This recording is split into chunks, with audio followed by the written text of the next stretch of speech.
Queridos irmãos, a paz do Senhor. Agradeço a Deus pela oportunidade que Ele me concede, nos concede estarmos aqui nessa noite, adorando o Seu nome. Tivemos um dia na presença do Senhor, uns com mais lutas, outros menos lutas, uns com a cruz mais pesada, outros mais leve, mas todos nós, mais que vencedores, estamos aqui nesta noite, glorificando a Jesus. Amém? Abra sua Bíblia na carta aos Romanos, capítulo 14.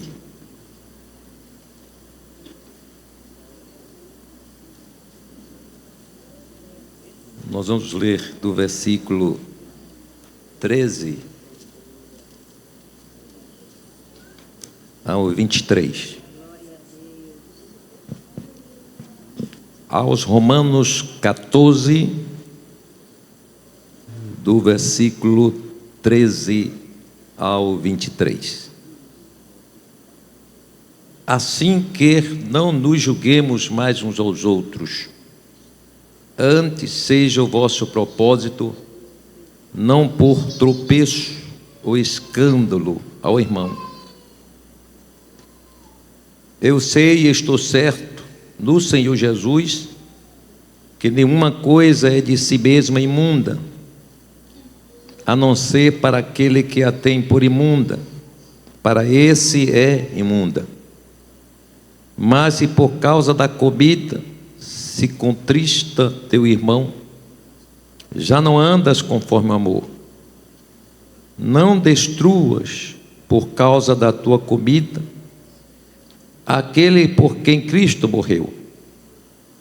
Não seja, pois, blasfemado o vosso bem, porque o reino de Deus não é comida nem bebida, mas justiça e paz e alegria do Espírito Santo.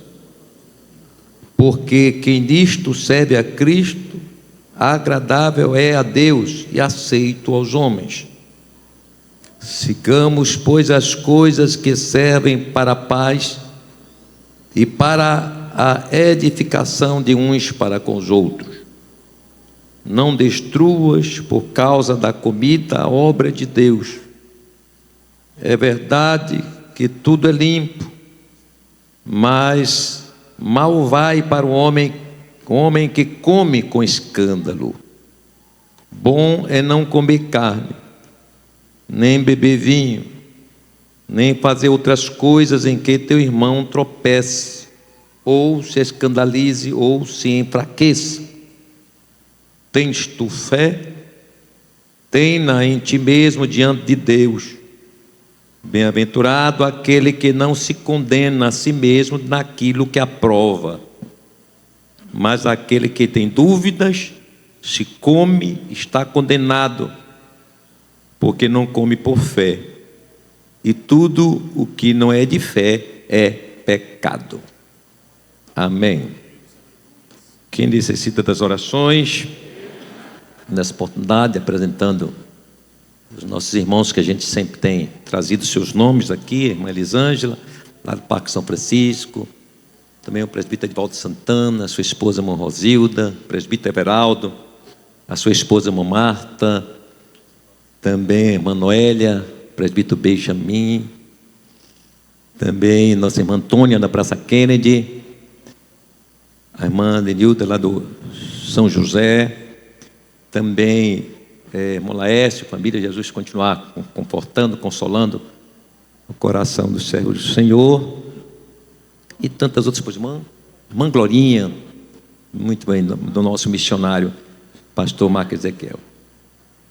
Irmã Dora ali, irmã Dora Alice, irmã Dora, lá da Lagoinhas Velhas. Amém? Vamos orar? Quero convidar aqui nesse momento o presbítero, nosso irmão Ronaldo, ali 2 de julho, para estar orando, nos apresentando ao Senhor.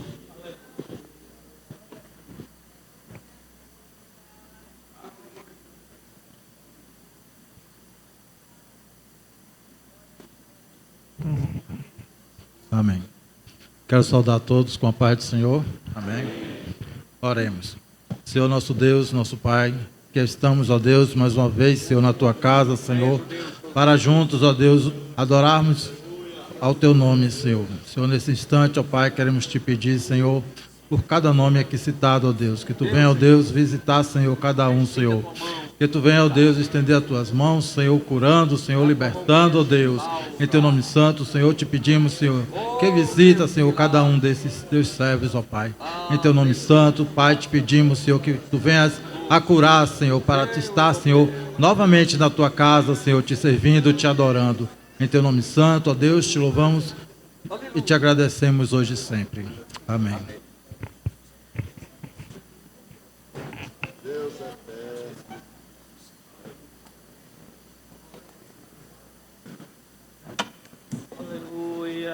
Glória a Deus. Meus amados irmãos, diante de tantas situações que temos enfrentado nesses dias da igreja, em que muitos não têm se dado conta com o seu proceder cristão. Muitos não têm estado em harmonia com a palavra do Senhor.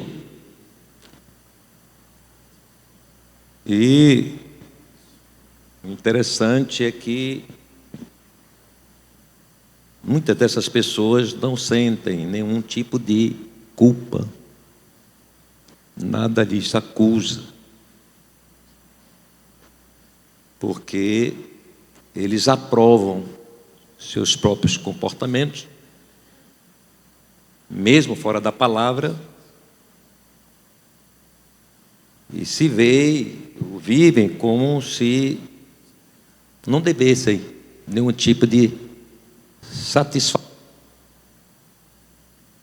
Primeiro a Deus, segundo a igreja, o Senhor Jesus, e terceiro a si mesmo, a sua alma, sua vida. Isso porque a vida do crente não pertence a si mesmo. A vida do crente é de Jesus.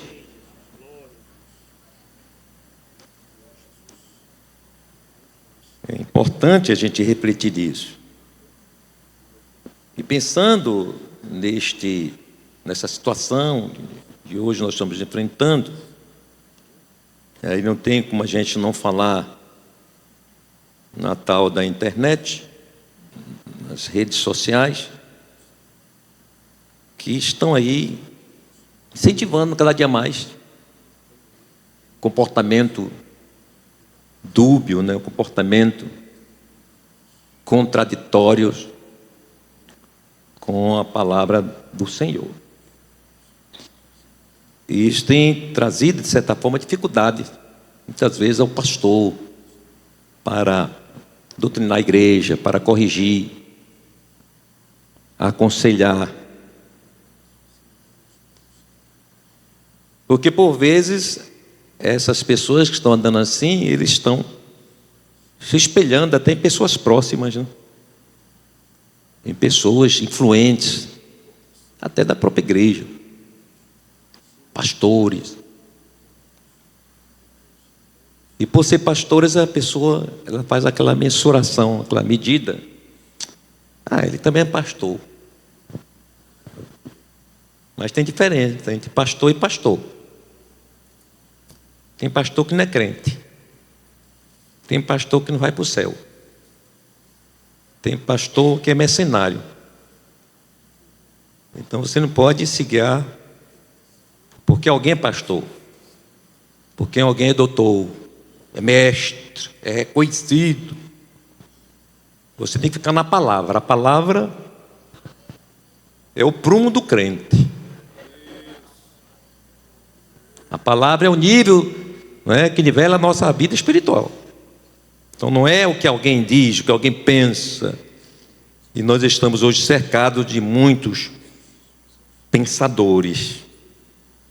Hoje nós vamos tocar em algo aqui ligado também ao nosso livre-arbítrio, nossa liberdade cristã.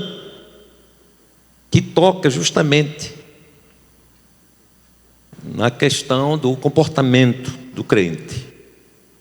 E a gente sabe muito bem, nós temos o conhecimento de que Deus, aquele que criou os céus e a terra, foi Ele também que formou o homem, e este homem Ele formou como sua imagem, semelhança, e capacitou este homem com inteligência, com racionalidade, moralidade, com criatividade, com capacidade de ter relacionamentos. Deus fez o homem com essa capacidade. Como também Deus capacitou o homem à escolha, o livre-arbítrio. Deus deu a liberdade ao homem para escolher como ele deve se proceder, como deve agir, como ele deve andar, planejar a sua vida. Deus deu esta escolha, essa liberdade para nós, para o homem. Entretanto, essa liberdade ela teria implicações no livre-arbítrio, a depender da escolha que se faça, coisas boas, coisas ruins, seriam consequências da escolha do homem. E isso é algo que Deus, uma dádiva de Deus, a livre escolha, o livre-arbítrio.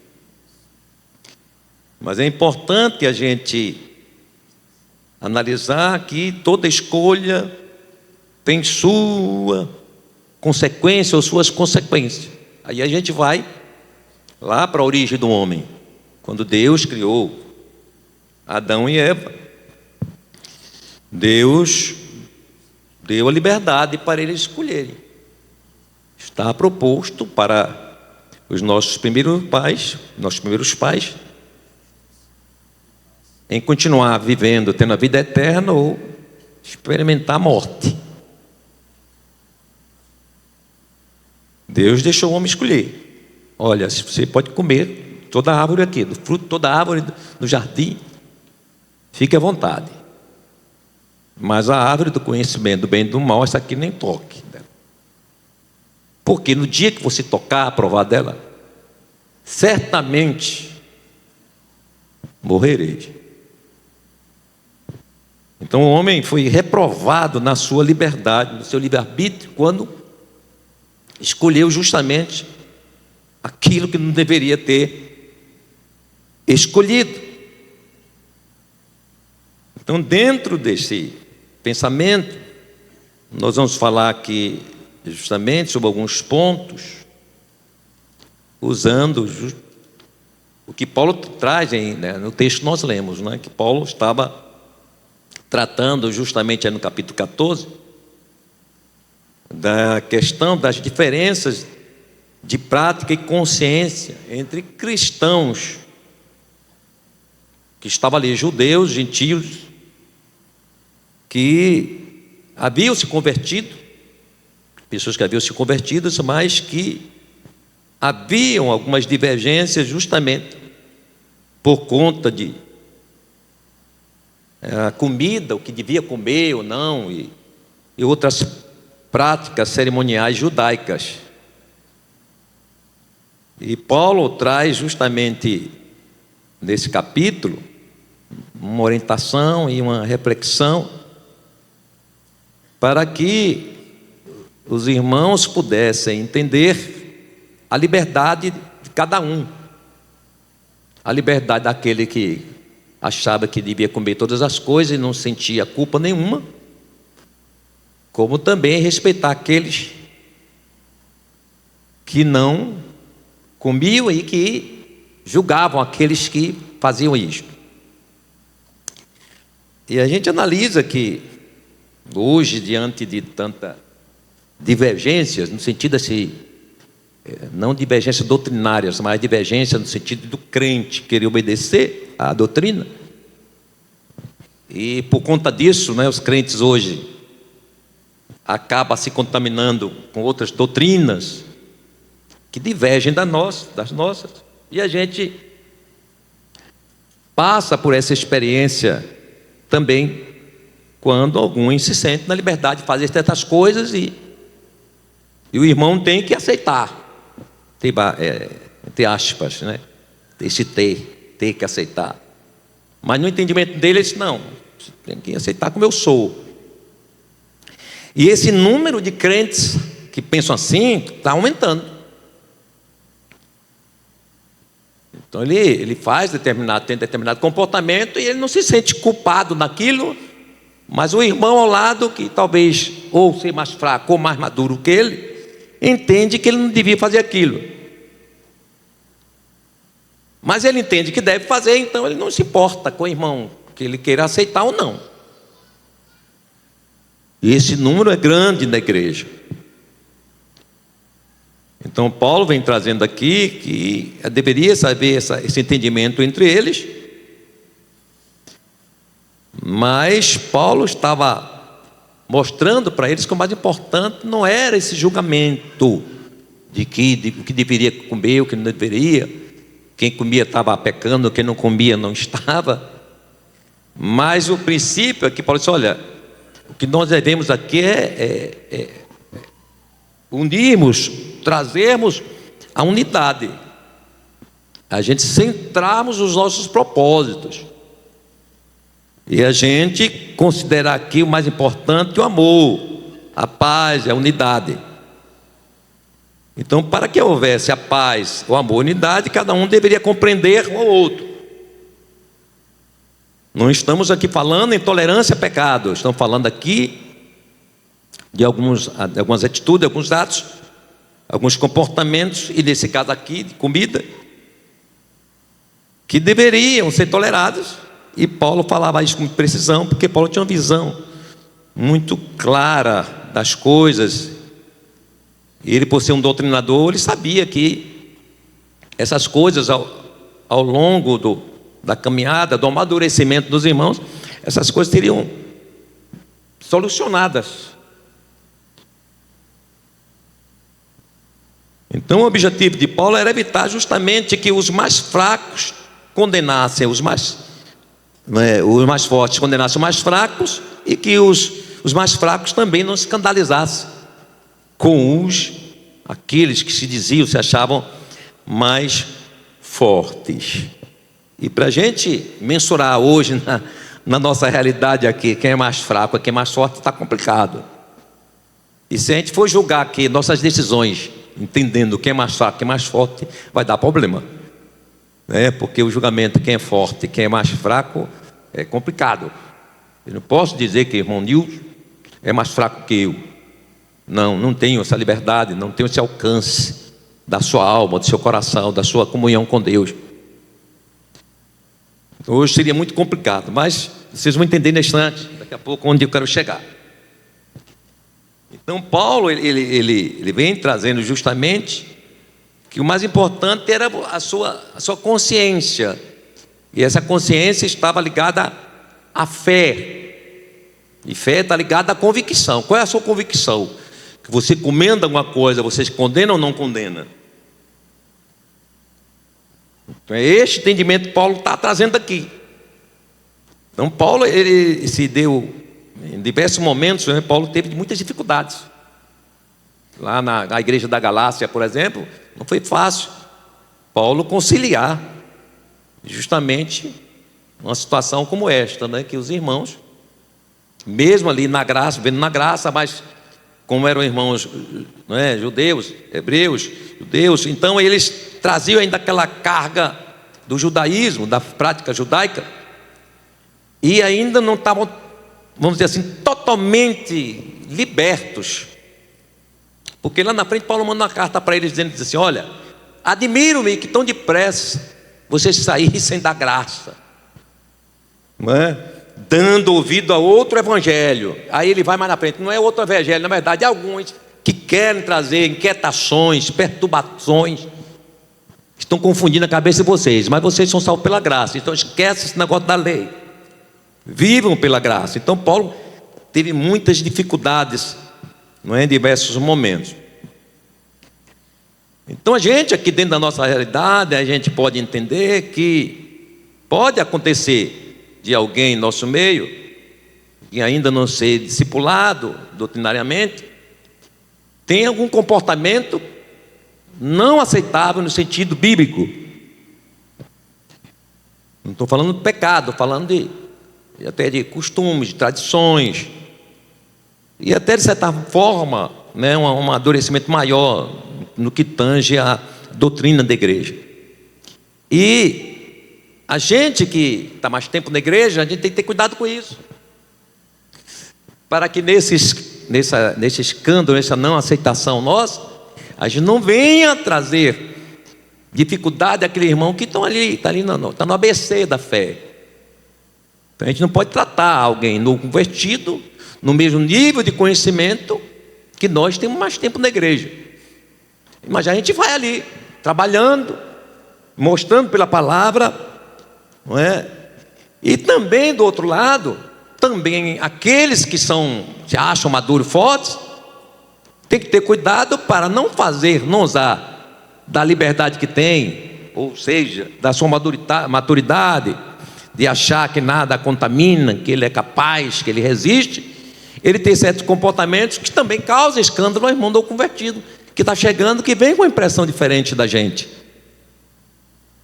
O pecador, né, o não convertido, ele vem olhando a gente como a gente é perfeito de paz, como a gente é perfeito em comunhão, como nós amamos realmente uns aos outros, que a gente tem um comportamento santo. E tem crente que às vezes ele consegue, né? Ele tem um comportamento que emite esse entender que é santo, mas ele pode apresentar certo comportamento que não tem nada a ver com a santidade dele. Aí o novo convertido diz: não estou entendendo mais nada, esse irmão é santo ou não é? Pode ou não pode fazer isso que o irmão está fazendo? Então a gente tem que andar muito nessa questão da sabedoria. E aí entra justamente, que eu vou me basear no versículo 22, de ter cuidado com aquilo que nós aprovamos, aquilo que eu acho que eu devo fazer.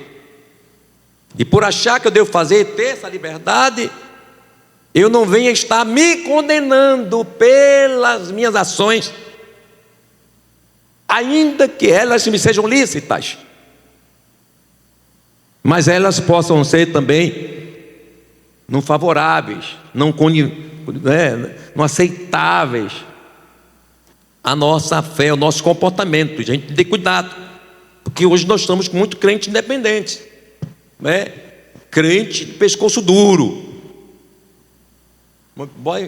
bota assim, não tem nada a ver com, não é, quem manda em mim sou eu. E tem crente assim. E cuidado para você não ser condenado por aquilo que você aprova, pelo seu comportamento, pelo seu modo de vida. Então a gente tem que ter cuidado. Então, como posso ser condenado por aquilo que aprovo? A gente precisa analisar que como eu conduzo, a condução do meu estilo de vida, comportamento, atos, decisões, ações e tal, podem determinar minha salvação ou condenação. Porque muitas vezes a gente traz a questão da condenação só para aqueles os pecados vistos, não é, pela Bíblia, pecados para a morte, podemos dizer assim, os pecados sexuais ligados à sexualidade, são aqueles que é o pecado contra o corpo, o santuário do Espírito Santo. E até Paulo diz: cuidado para você não destruir o templo do Espírito Santo, que se destruir, Deus vai te destruir também. Mas tem outros comportamentos que eles são também pecaminosos. Tem comportamentos que eles vão de encontro ao nosso padrão bíblico de salvo, e a gente tem que entender isso, para que eu não venha a ser condenado por algo que eu acho tão simples. Mas não é tão simples isso. E a gente tem que ter cuidado muito com o nosso coração. Nosso coração é enganador. Jeremias diz isso. Enganoso é o coração, mas e corrupto, mais do que todas as coisas. Quem o conhecerá? Então cuidado com o coração. Ele pode dizer, nada não, mas tem muito a ver. Isso não tem implicação não, mas o coração está dizendo, não, mas o Espírito Santo que mora em você está dizendo, tem. E aí a gente tem que ter sensibilidade para ouvir a voz do Espírito Santo e rejeitar aquilo que é da carne, aquilo que nos cerca, para nos afastar de Deus. Amém? Está dando para entender? Glória a Deus por isso. Então a gente tem que ter cuidado com as nossas liberdades, porque elas podem nos conduzir à prática de coisas boas ou inaceitáveis. É importante refletir nisso. Então é aqui que está a essência e poder que tem o livre-arbítrio de salvar ou condenar. A gente tocamos aqui em Adão e Eva, que foi um fracasso. Então a gente deve, portanto, saber ou fazer um bom uso do nosso livre-arbítrio, ou da nossa liberdade que nós temos, da nossa liberdade cristã. Tem que ter muito cuidado com isso. E quando falamos em livre-arbítrio, filosoficamente, é a possibilidade de decidir, escolher em função da própria vontade, isenta de qualquer condicionamento, motivo ou causa determinante. Mas no sentido bíblico é a capacidade que Deus concedeu ao ser humano de fazer escolhas entre o bem e o mal, sendo plenamente responsável pelas suas ações. Então pronto, ninguém aqui está proibido de pecar, mas se pecar tem consequência. Aí na situação, no grau mais grave, diz, a alma que pecar, essa, glória a Deus, tem consequência.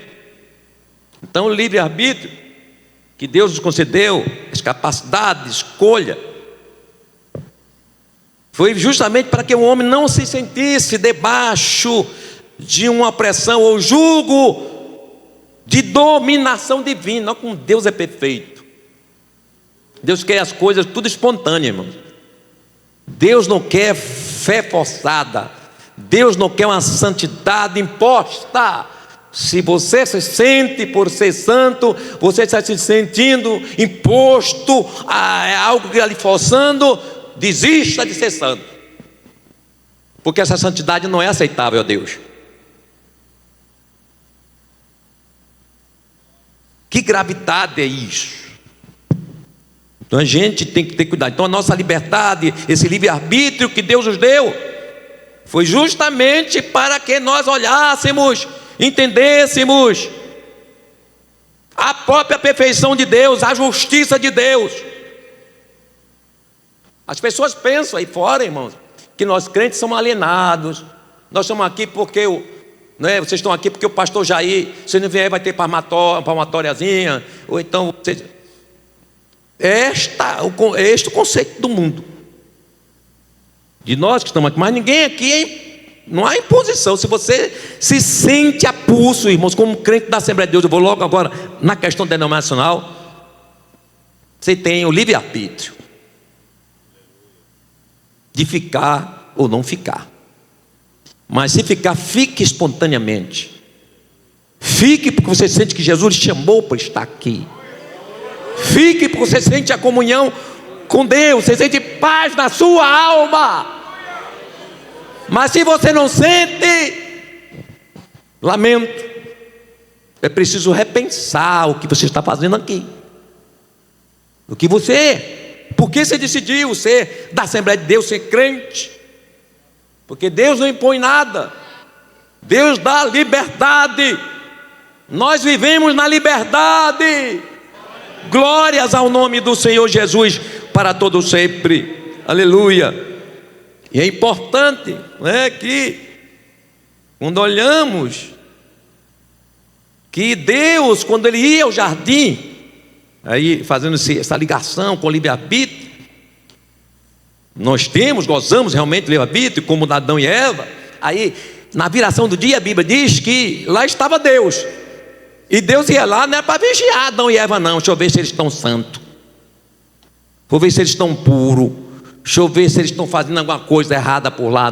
Não precisava disso. Primeiro que Deus é onisciente, onipresente, sabe de todas as coisas, glória a Deus. Mas Deus ia ali porque havia uma comunhão plena, havia uma satisfação de Deus estar com Adão e Eva. Não era só Adão e Eva com Deus. Deus sentia prazer em ir no jardim ver Adão e Eva. Aí eu faço a pergunta para nós: será que Deus está tendo prazer em nos ver? Será que Deus se sente bem comigo aqui? Deus está aqui. Será que Ele está feliz em me ver pregando aqui, cultuando, adorando ao Senhor? Isso é reflexão para ser feita todos os dias, todas as horas. Glórias ao nome do Senhor Jesus. É preciso entender que Deus nos dá o livre-arbítrio, mas Ele não fica nos vigiando não. O nosso temor a Deus, Ele nos conduz à comunhão com Deus. Eu estou falando aqui daquele crente de verdade, o crente salvo, o crente que está em comunhão com Deus, o crente que não está com pecado guardado na sua vida. Aleluia! Ele está diante da presença da glória do Senhor. Então a presença do Senhor não assombra ele, não gera medo a ele, não, porque ele está bem com Deus, e quem está bem com Deus sente bem quando Deus está perto dele.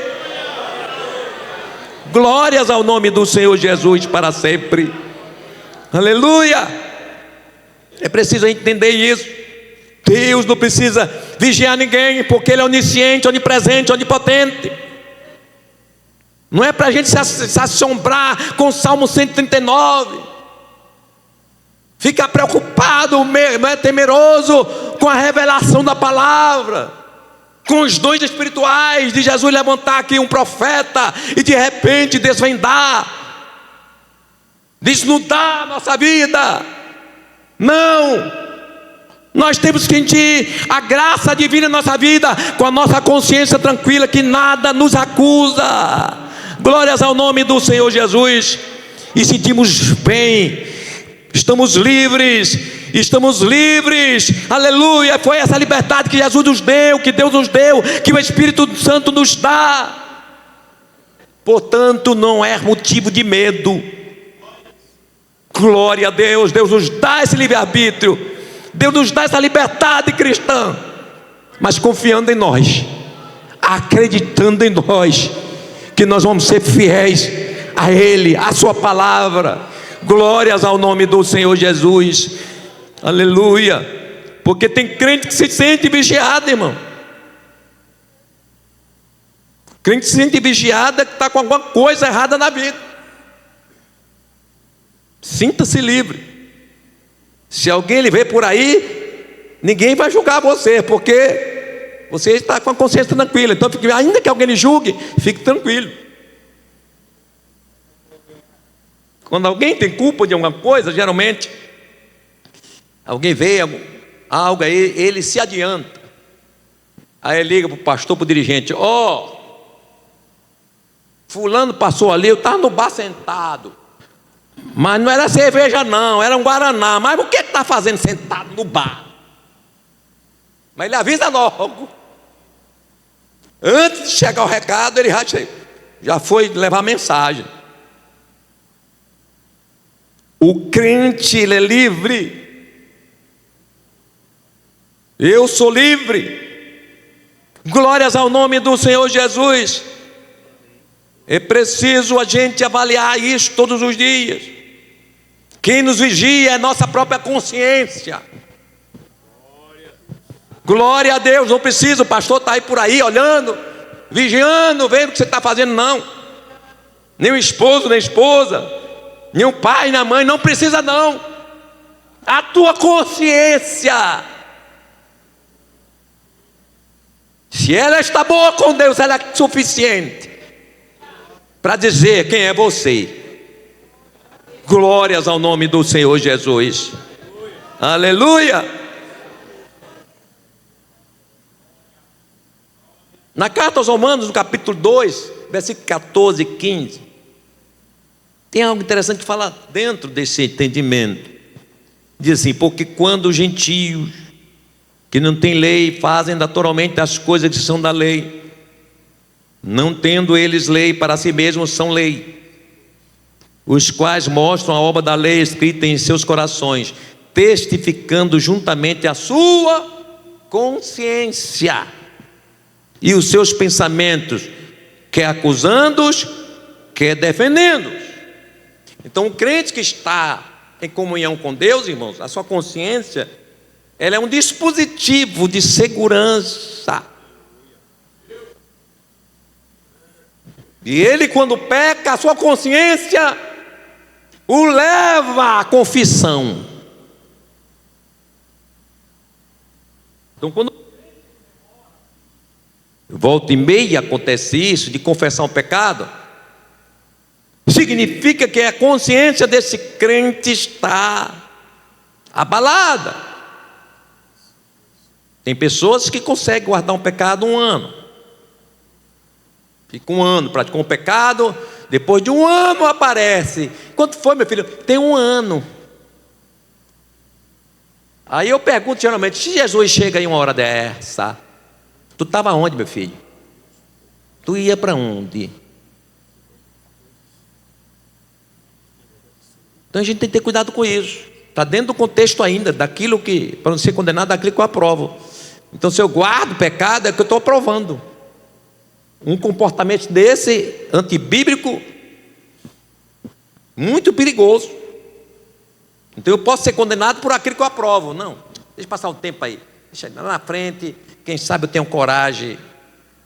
Aí vai aquele texto da palavra do Senhor: louco, se hoje pedires a tua alma,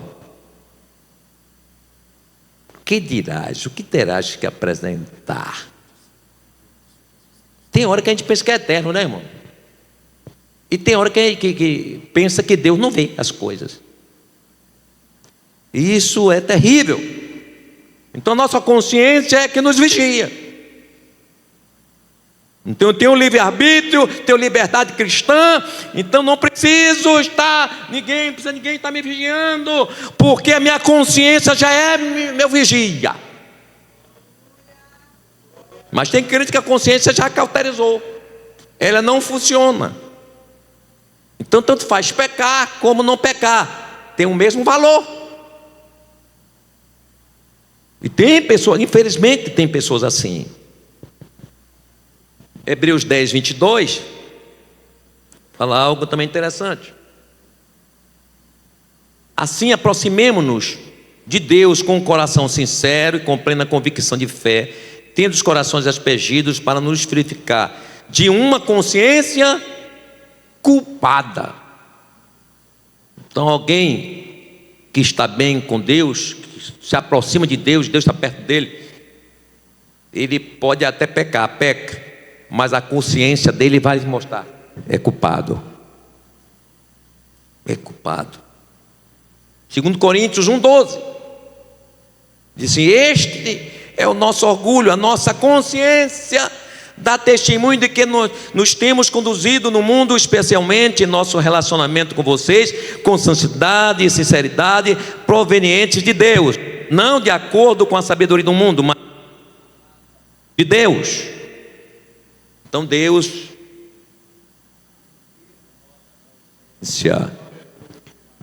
é aquele que nos faz ter uma consciência, uma boa consciência. Glórias ao nome do Senhor Jesus. Então quem se sente vigiado por Deus, pelo pastor e pela igreja, é porque a comunhão e interação espiritual com a Trindade está afetada. É preciso corrigir isso. Glória a Deus. Então é preciso nós sabermos usar, irmão, a nossa liberdade. É preciso entender que uma liberdade não usada de forma inteligente e racional pode tornar-se instrumento de autoescravidão. Porque se alguém está livre, sente livre, mas essa liberdade leva ele a praticar pecados, a ser desobediente ao Senhor, essa liberdade está se tornando para ele o quê? Um instrumento de escravidão. É preciso a gente estar entendendo isso aqui, entendendo que a nossa liberdade, essa liberdade que recebemos do Senhor, ela não nos induz ao erro, ao pecado.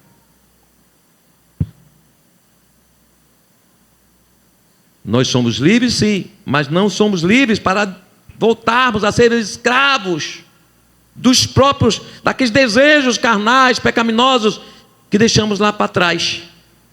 Glórias ao nome do Senhor Jesus.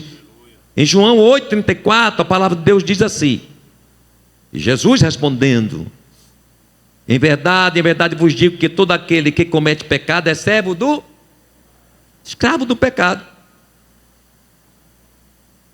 Então aquele que tem sua liberdade como instrumento de pecado está condenado por aquilo que ele aprovou, por aquilo que ele aprova, por aquilo que ele aceita. Glórias ao nome do Senhor Jesus. Mas nós, como crentes libertos do pecado, jamais iremos, irmãos, usar a nossa liberdade para pecar. Romanos 6, 17 e 18.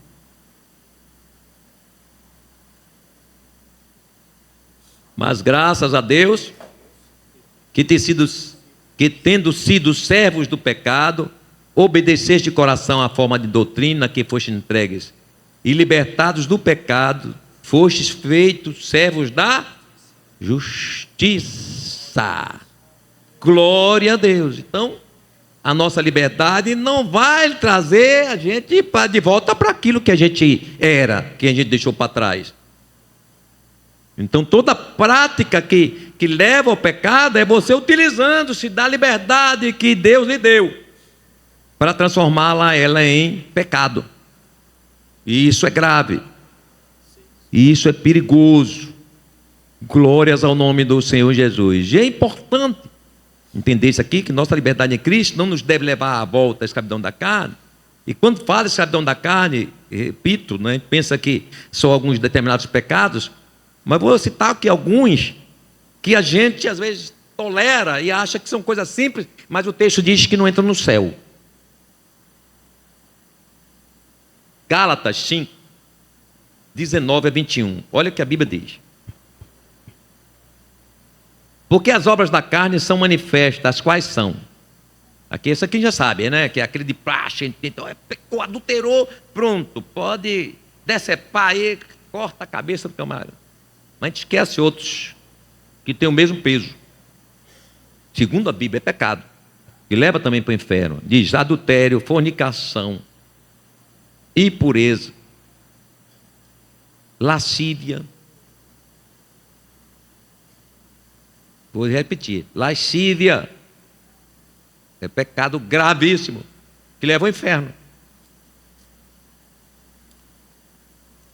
Então alguém que veste apertado e seu corpo está a desenhar seu corpo, a delinear seu corpo, despertando os olhos adúlteros, fornicários, essa pessoa está sendo instrumento de lascívia.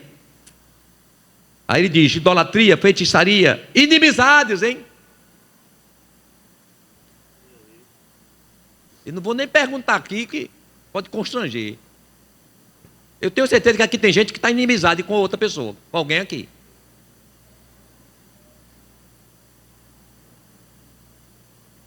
Você está provando isso? Você está sendo condenado, viu? Se você está provando essa inimizade sua ou de outra, o texto vai dizer aqui que está condenado, não entra no céu. Então, inimizades, contendas, viu? Me disse. Fulana disse isso. O negócio para o circo pegar fogo. E tem, na igreja não tem, né? Tem. E tem muita que gosta do fogo, né? Mas não é o fogo do Espírito Santo, é o fogo da confusão. Aí diz: inimizade, contendas, ciúmes, eita, iras, né? Ciúme do cargo do outro irmão. Não, era para estar ali. Que imbecil. Olha a cara dela. Está vendo que eu não rejo melhor do que ela e ela está ali?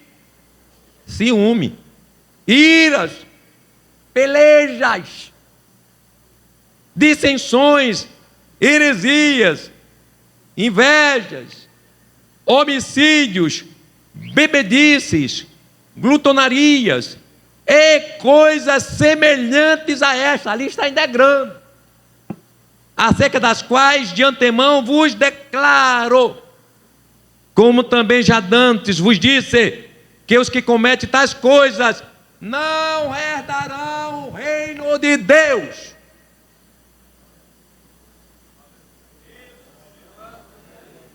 Cuidado você que está aí nessa simplicidade, dessa aprovação desse comportamento, que é pecado, gerando confusão, dissensões, mentindo,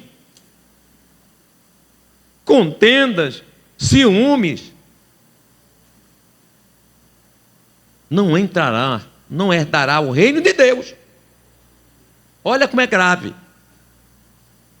Então alguém pode estar aqui e Jesus voltar hoje e não subir, porque está em inimizade com alguém e não pacificou ainda. Tu vai deixar o culto terminar? E se não der tempo? E se não der tempo? A vez está esperando, vou esperar a bênção apostólica. E se não der tempo, o texto diz: não herdarão. Olha como é sério isso. Glória a Deus. Então o crente tem que andar em retidão mesmo. Ele não pode andar aí aprovando esses comportamentos, essa forma de ser, achar que é sim. Não, é com coisas pequenas. São coisas que Deus está preocupado com outras coisas, que até essa pessoa se justifica a si mesmo, dizendo: não, o meu pecado é tão simples, comparando a de fulano de tal, que está cantando, vá medindo assim. Que na hora que o justo juiz botar o prumo, não quer saber não quem é menor, vai botar o prumo, olha. Se tiver assim, penado, reprovado. Estou falando do caráter. É hora, irmão, de ajustarmos. Falamos semana passada. Quem é justo, faça justiça ainda. Quem é santo, seja santificado ainda. Mas aí ele diz: quem é justo, seja injusto ainda. Qual é a decisão sua?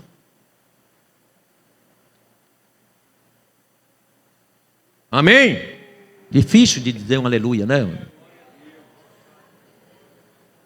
Glórias ao nome do Senhor. Aí Paulo diz em Gálatas 8:20: já estou crucificado com Cristo, e vivo não mais eu, mas Cristo vive em mim.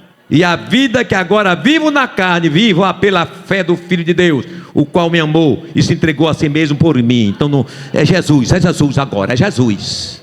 Aleluia!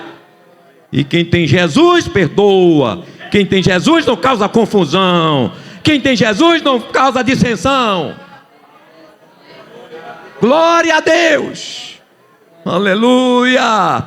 Glórias ao nome do Senhor Jesus.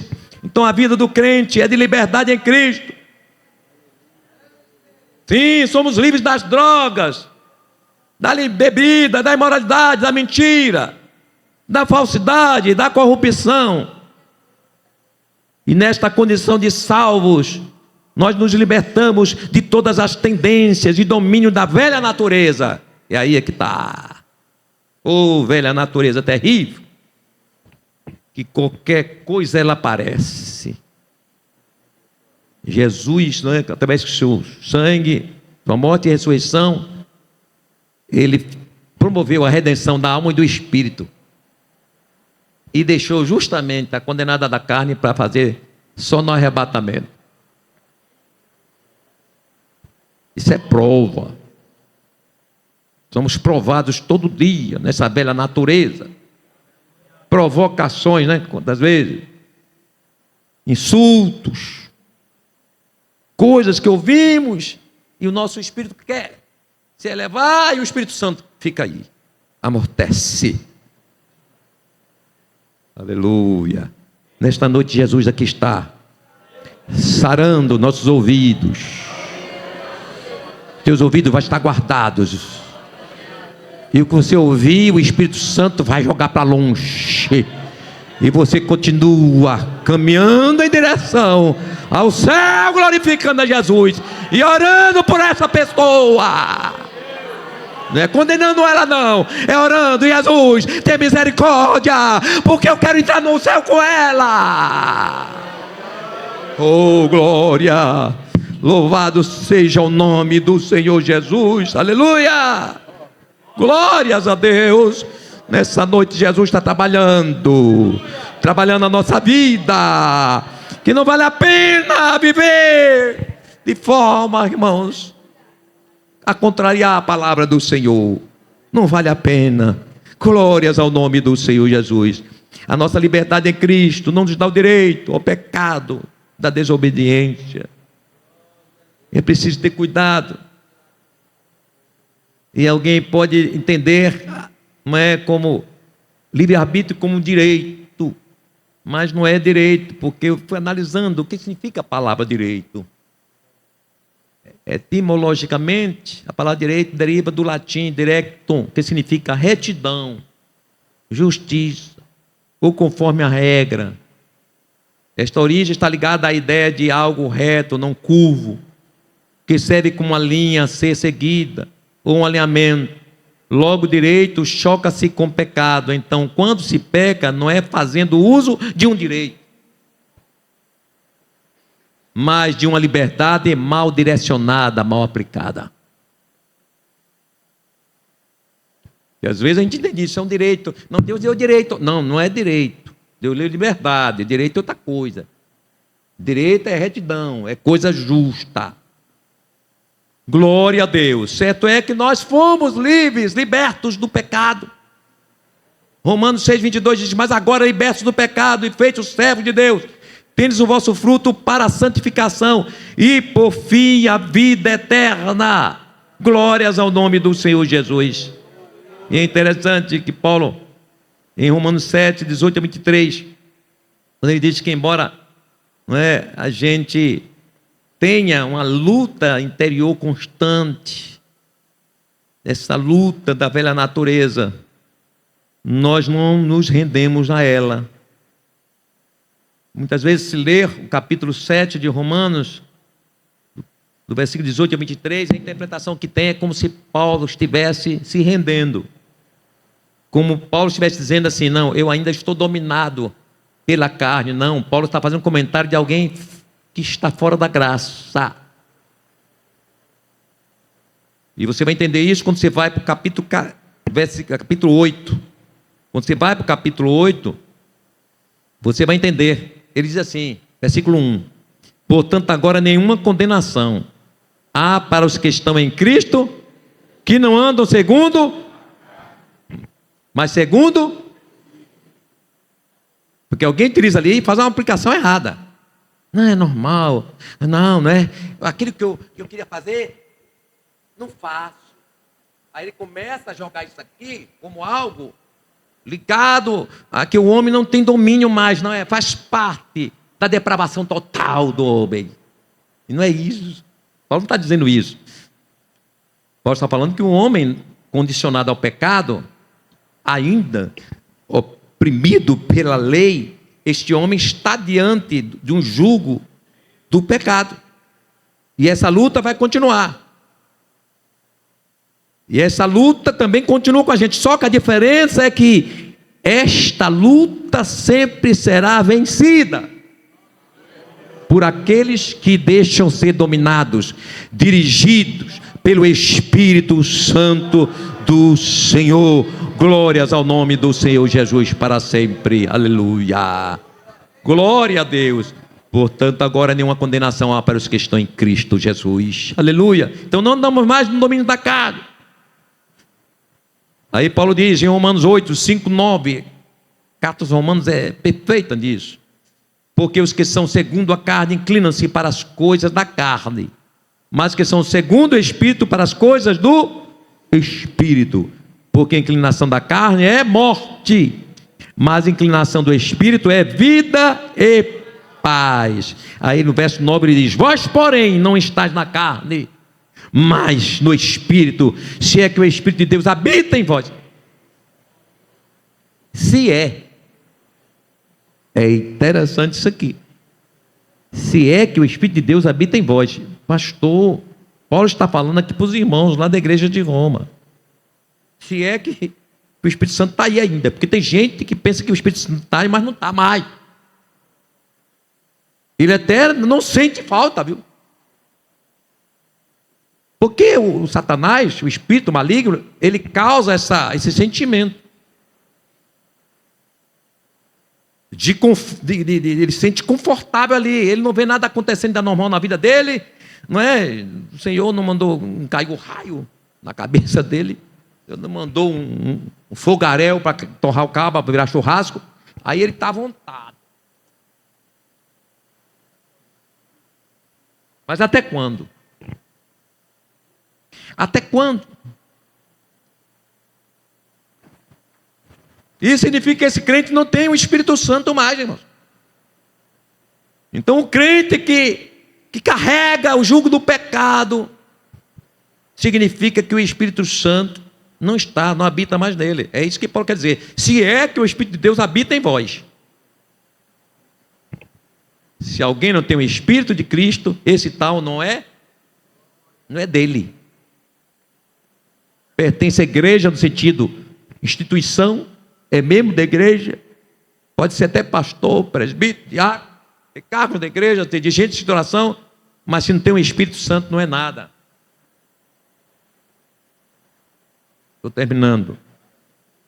Glórias a Deus. E há detalhe importante, porque é isso que Paulo toca. Eu tenho que tocar nesse ponto rapidamente. Que aquilo que eu aprovo está dentro da minha liberdade, ou essa liberdade que eu tenho, não me isenta de dar satisfação do meu comportamento cristão ao meu irmão. Aí você já ouviu muito dizer isso aí. Quem cuida da minha vida sou eu. Ninguém tem a ver. O que é que tem a ver comigo, minha vida? Então você não é crente. Porque crente, ele faz parte de um corpo. E corpo, se você dá uma cacetadinha, machuque uma unha do pé, para ver uma coisa. Todo o corpo sente. O nego pisou aqui, vai doer, cai em cima. Corre o corpo todo, vai bater lá em cima. É preciso você entender que temos que dar satisfação. Sim, a minha liberdade, ela não pode ser instrumento de aflição à vida de um irmão meu. Você tem que dar satisfação, sim. Seu modo de vestir, seu modo de agir, se você paga as suas contas, se você não paga as suas contas, a vida da sua vida é para ser vista pelos irmãos, sim.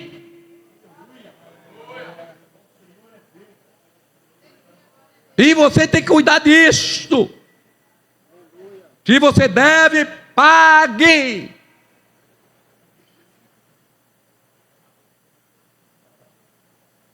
Se você comprou, assuma seu compromisso.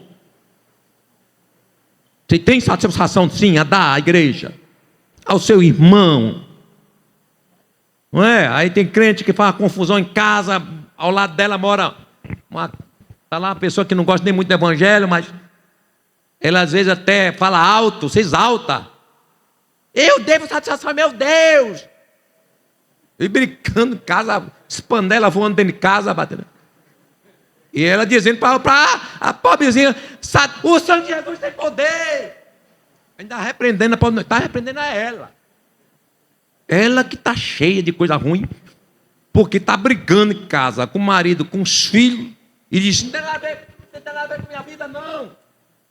E quando algum crente sabe de alguma coisa, misericórdia. O primeiro encontro que tem, olha, bota aquele dedo. Você me respeite, viu? Eu não devo satisfação a você, não. Viu? Eu devo é a Deus. Já está mentindo. Porque se desse satisfação a Deus, realmente, ela não fazia o que ela fez. Então, meu irmão, o que eu faço aqui é para dar satisfação ao meu irmão mesmo. Eu não posso me zangar, não. Porque o que eu faço atinge ele. Seu santo, ele é incluído nessa santidade. Porque ele recebe a fama também de santo. Para aquela igreja, os crentes são, viu? Mas quando tem crente desmantelado, aí diz assim: aquela igreja? Você é crente de que igreja? Daquela igreja. Então aquele sua vida de aprovação de coisa ruim, de mau testemunho, você vai ser condenado por isso. E traz dificuldades à igreja. Então você tem satisfação sim a da igreja. Você tem satisfação a dar ao pastor? Sim, ele é o anjo da igreja. É ele que Deus, para criar você na fé. Tem crente que gosta de pastor, irmão? Tem. Tem as ovelhas que são, não é, raciadas com bode. E não gosta de pastor, não.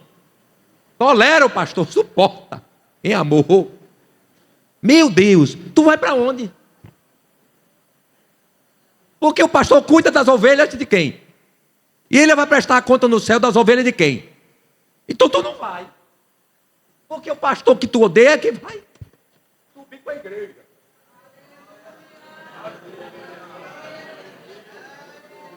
E aí, como é que vai ficar? Estou terminando. Glória a Deus. É preciso entender, tem que dar satisfação ao pastor.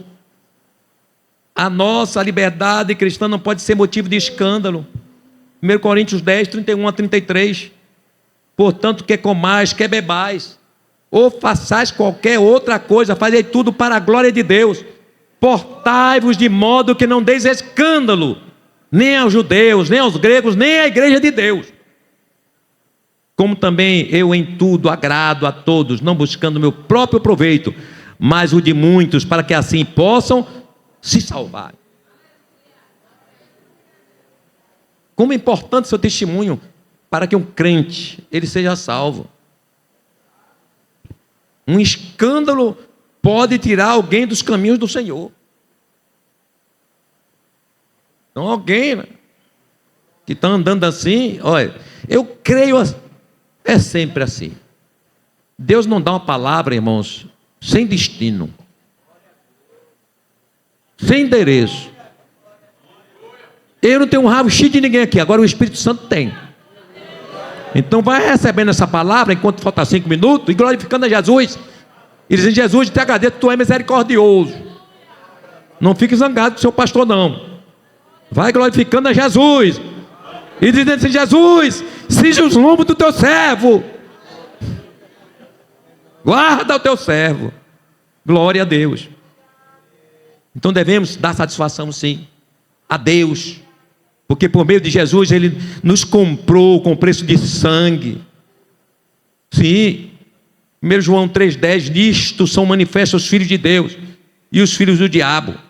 Qualquer que não pratica justiça e não ama seu irmão não é de Deus. Ou seja, quem não pratica justiça não ama seu irmão, porque se ele faz as coisas e ele como crente está dando mau testemunho, ele não ama seu irmão, porque seu irmão está se escandalizando nele, está sendo ferido dele. A gente deve satisfação ao mundo também? Deve. Mateus 5, 12, 16. É porque a gente é chamado de sal e luz. Sal é para ser sentido o sabor, sim ou não? E luz é para ser vista, não pode ficar debaixo do alqueire. Devemos satisfações uns para com os outros? Sim. Filipenses 2, verso 1 e 2. Portanto, se há algum conforto em Cristo, se há alguma consolação de amor, se há alguma comunhão no Espírito, se há alguns entranháveis afetos e compaixões, completai o meu gozo, para que sintais o mesmo, tendo o mesmo amor, o mesmo ânimo, sentindo a mesma. O nosso viver deve ser em unidade espiritual. Aqui está o sentido maior. Essa unidade, ela é trazida justamente também pelo nosso comportamento. Devemos ter comportamentos, irmãos, santos, iguais, como o corpo de Cristo. Glória a Deus. Ele diz assim em João 17, 21, para que todos sejam um, como tu, ó Pai, és em mim, e eu em ti, que também eles sejam um em nós, para que o mundo creia que tu me enviaste. Então somos um corpo só, somos uma família só, aleluia. Iremos morar no mesmo céu. Glórias ao nome do Senhor Jesus. Portanto, que cada um de nós não atente para aquilo que é propriamente nosso, mas para aquilo que é também do nosso irmão, que é dos outros. E assim estaremos cumprindo a palavra do Senhor. Que Deus nos ajude a termos comportamentos dignos, e aquilo que aprovamos não nos condene, mas ao contrário, nos eleve, promova a exaltação na nossa vida, a exaltação espiritual, e que as pessoas que nos veem, que veem o nosso testemunho, glorifiquem ao Senhor, entendendo que nós somos crentes, que nós vamos morar para o céu. Irmão, bom testemunho gera desejo aos irmãos a terem bom testemunho. Gera os irmãos serem santos. Vamos dizer, quando eu vejo um crente cheio do poder de Deus, dá vontade de ser igual a ele.